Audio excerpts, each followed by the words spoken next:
Hello, I'm Brad Miller. I'm the CEO of PSTA. Deborah Fix Sanders, council member, City of St. Petersburg. Tom Reed, City of South Pasadena.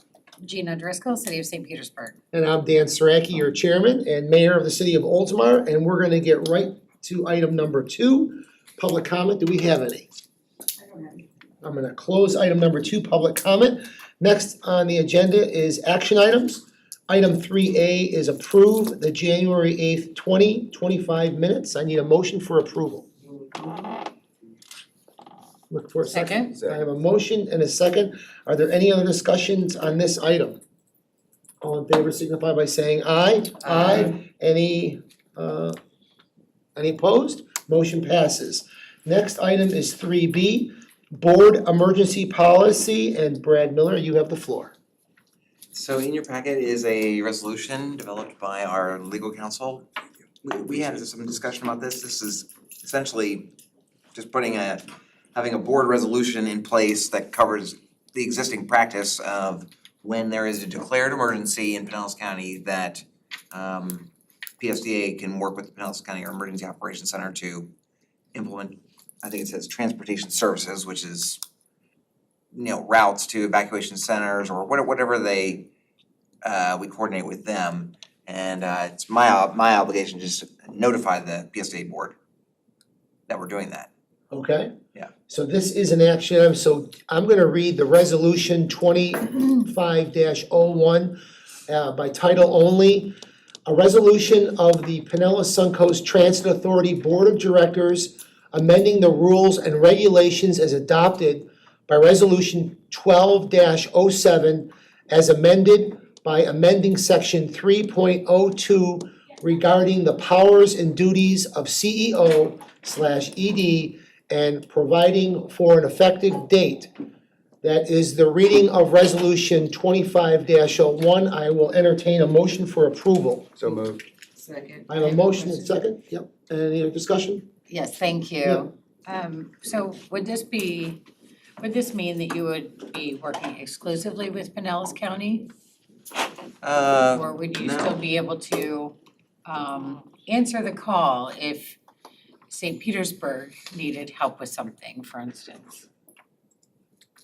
Does this preclude you from working with It would not. individual municipalities? It would not. Okay, thank you. I mean, it specifically says that the state of emergency would be by the governor or Pinellas County. Right. But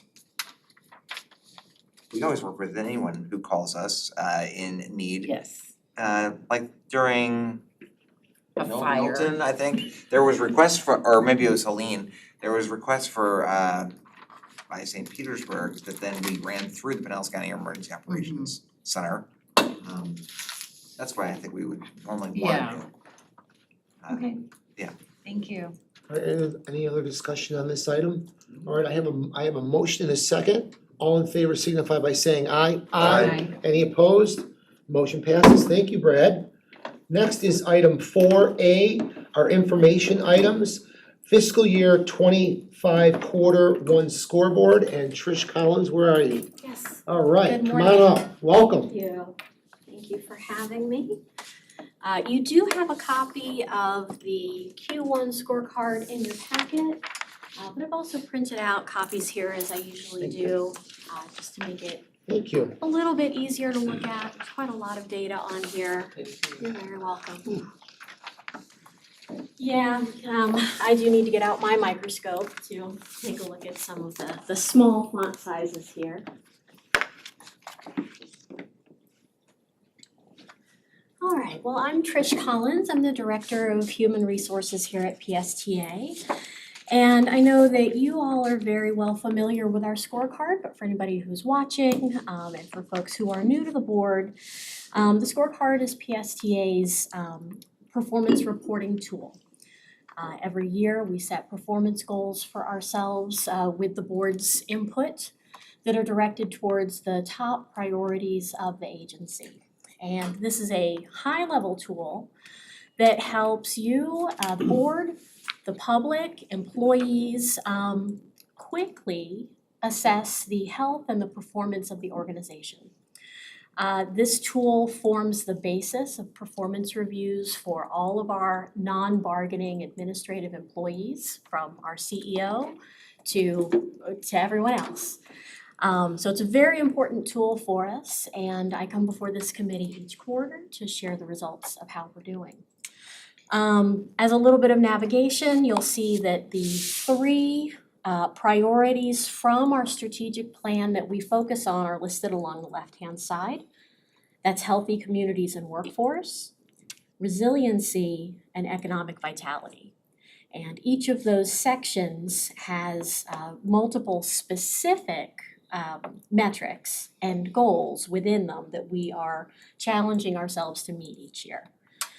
Moving kind of across from left to right, there's a unique metric code for each one to make navigation a little bit easier, the name of the metric, the target we're attempting to hit.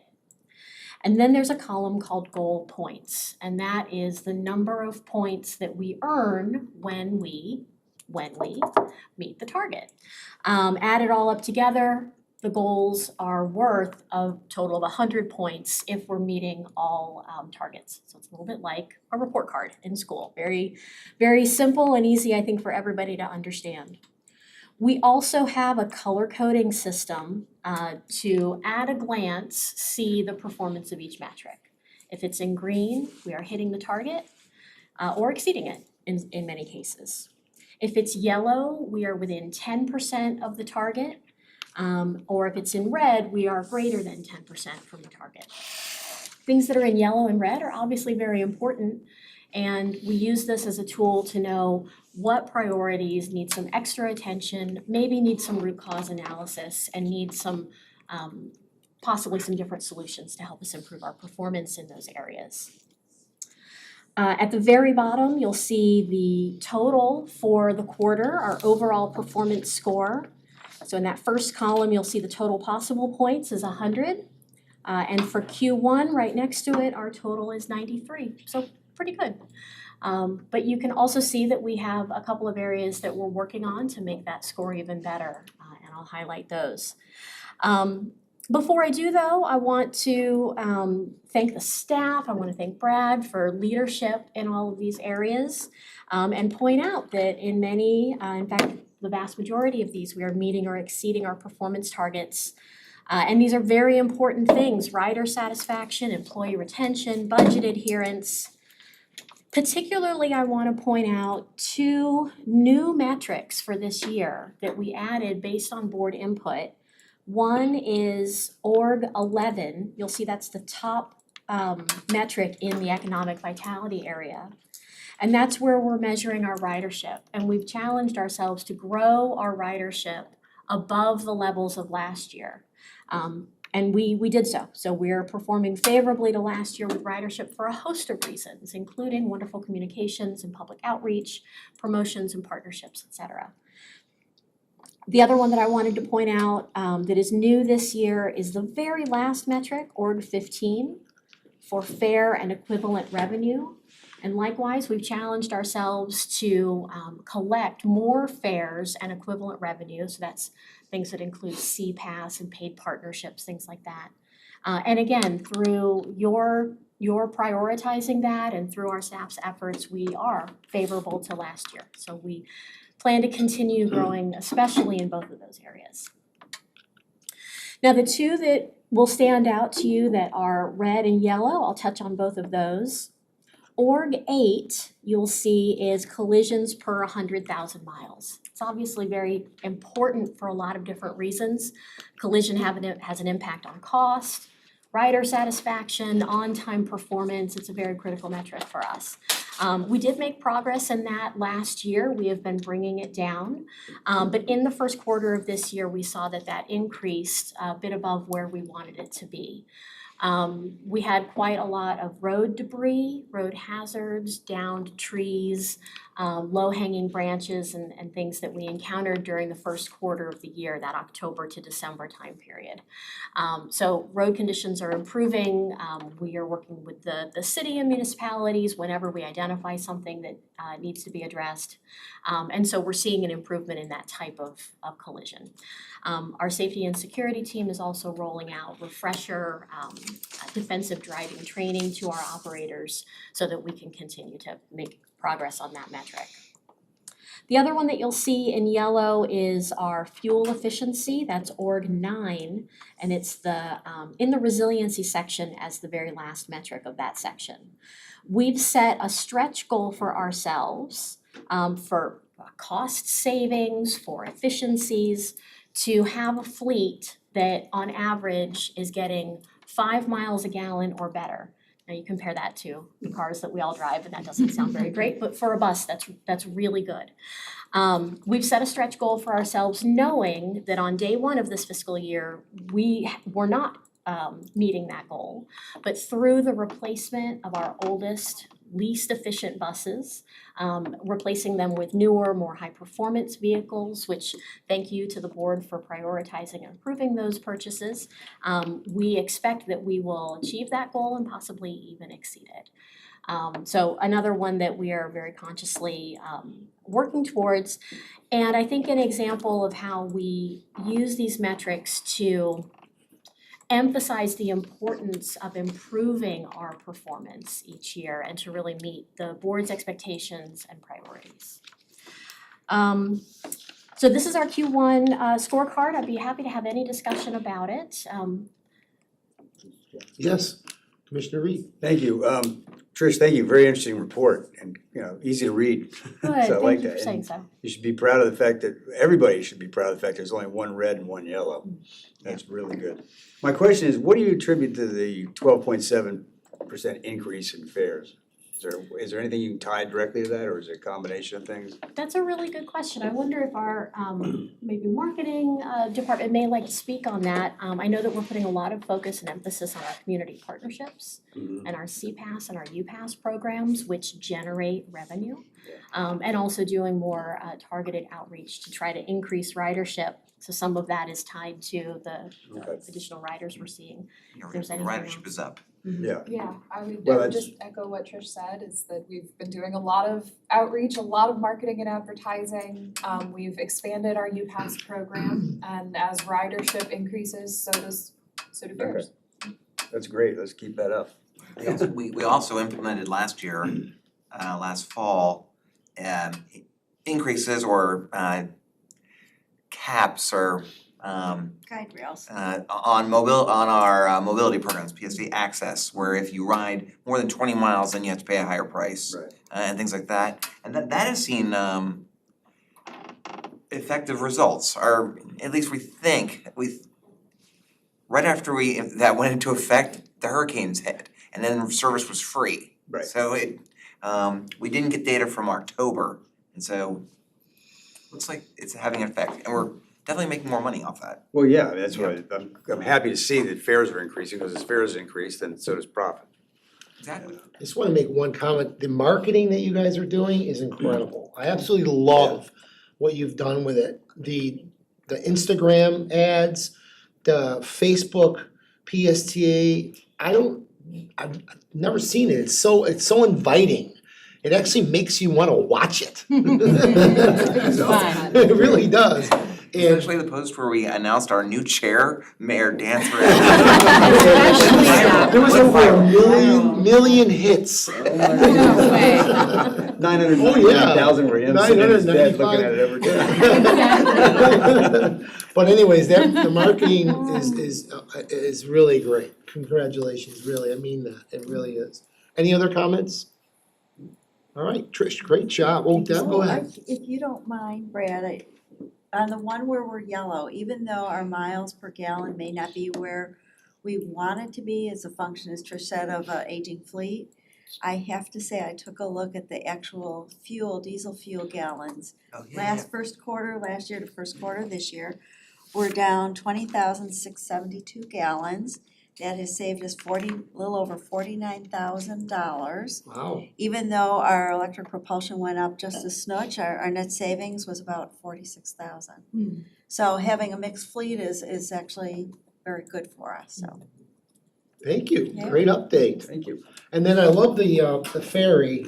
I'm interested to see how that changes over time with that new service, cause that's great. I really enjoyed that.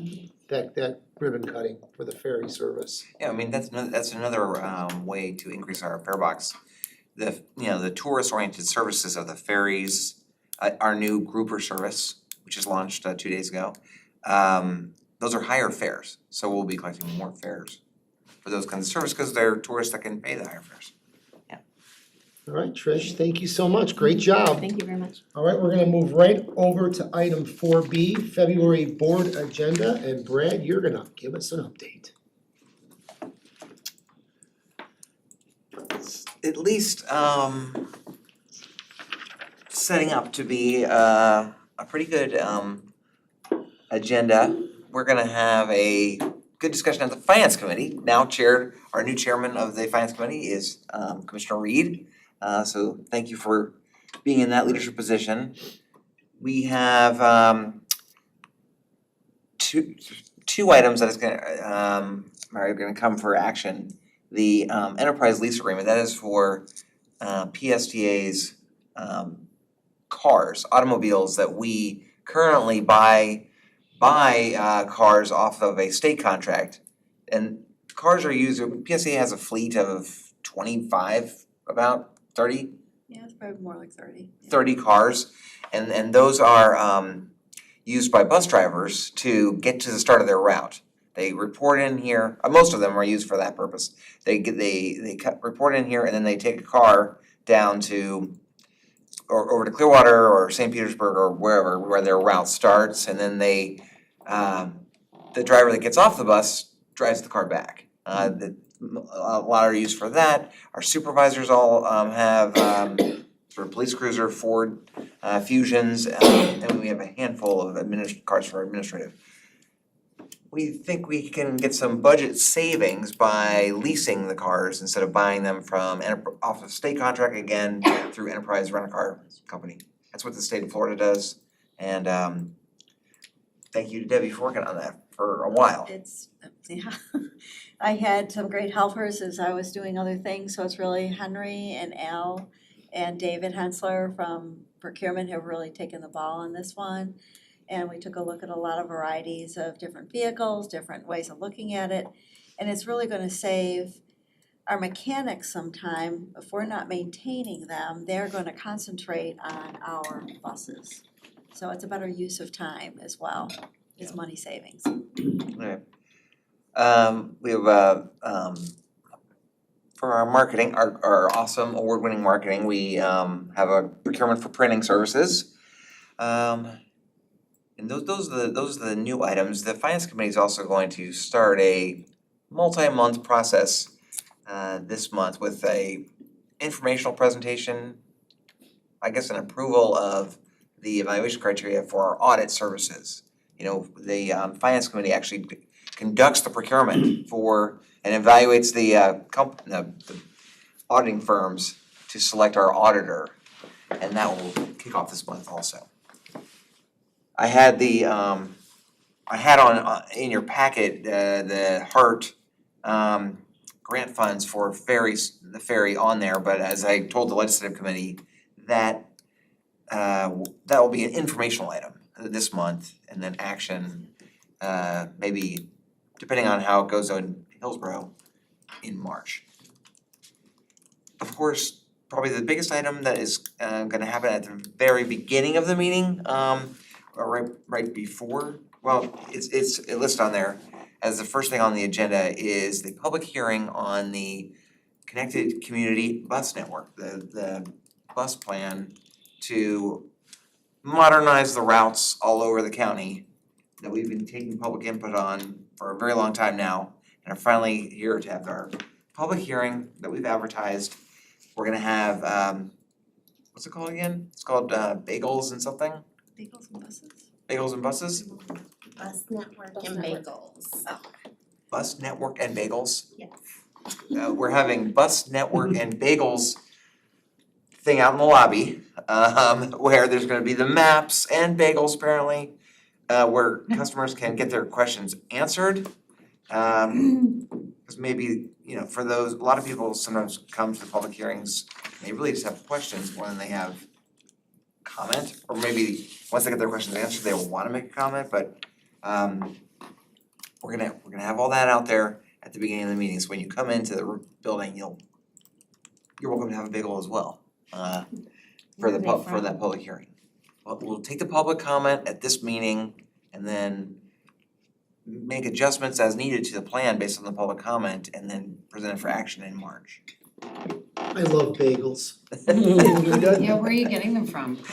Hindsight. Are you? That's good. Oh, that's Okay. my favorite. All right, anything else, Brad? I think that's it. All right, That's we it. did it all. All right, so we're gonna move on to item 5, other business, and today is a very, very special day. Deb, happy birthday! So birthday. congratulations on your beautiful day, I hope you eat lots of cake. Oh, no, but thank you, yes. Love cake. I'm in meetings all day today. Thank you so much. Well, I wanted to make sure that we did say happy birthday to you on your Thank special you. day. You're welcome. Thank you. Okay, is there anybody else that has any other business they'd like to share? Patty, you got anything for us? Nope. Tom? Nope, all set. I know Gina doesn't have anything, she said no. Alright, then this meeting is adjourned. Our next meeting will be March 5th, 2025 at 10 a.m. Meeting adjourned. All right. Thank you. I like this committee. Alberta, he has to go to Yeah, get he was Rachel. here. I know, it's not. Yeah, he's good. To see about